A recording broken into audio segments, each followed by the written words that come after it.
I think there's a number of factors that go into why Vermont, as opposed to other states, have a lot of DUIs. I think in Vermont, we're a rural state, so there's not great public transportation. I've lived in Boston, I've lived in Montreal. People go out, they have dinner, they party, they do whatever, and there's options to get home. and here in Vermont, unless you think ahead, those options might not be available to you. We have more breweries here per person, a pretty strong alcohol-based economy. We have three fairly large residential colleges in the Burlington area. I think Vermont, as an environment,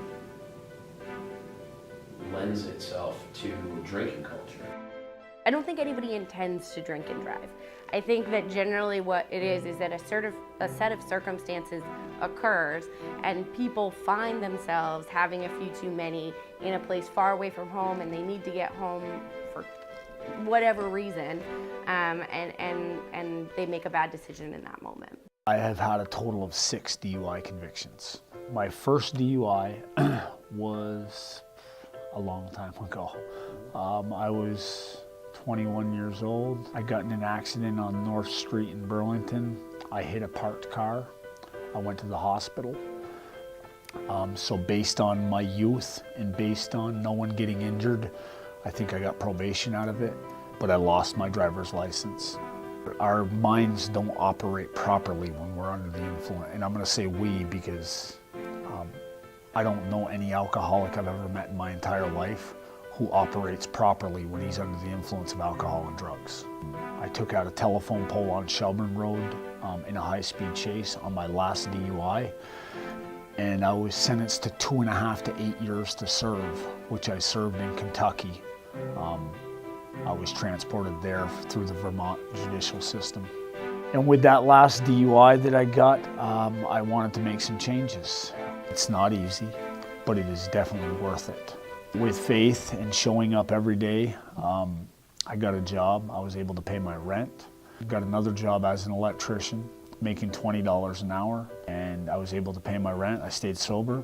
Then I was offered a better job, making $24 an hour a couple of months later, because I continued to stay sober and show up for life.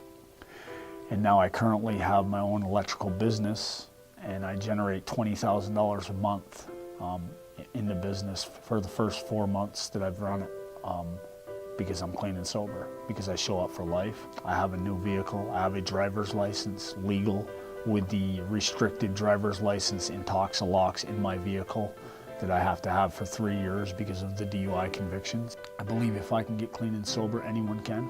I think we're part of the problem or part of the solution.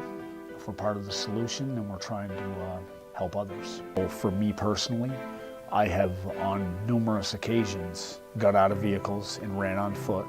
I have tried to elude police in high-speed chases because my addiction and my mind doesn't operate properly when I'm under the influence.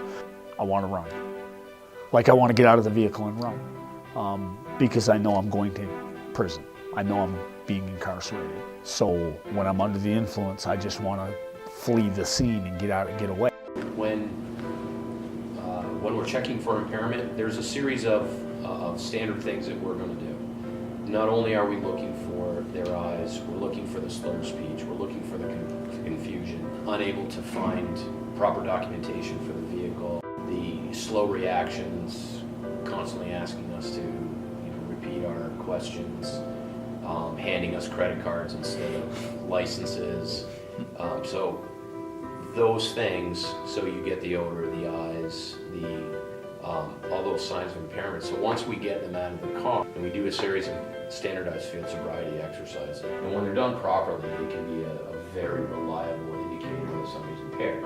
That litmus test for us in terms of whether we're going to go forward with a DRE evaluation is, would we arrest this person based on what we're observing? If you find yourself in a situation where you are confronted with an officer that may be suspecting you of DUI and ask you to get outside of the vehicle, it's important to remember to, be polite to the officer. That's going to make your situation go more smoothly, but you can still, assert your rights.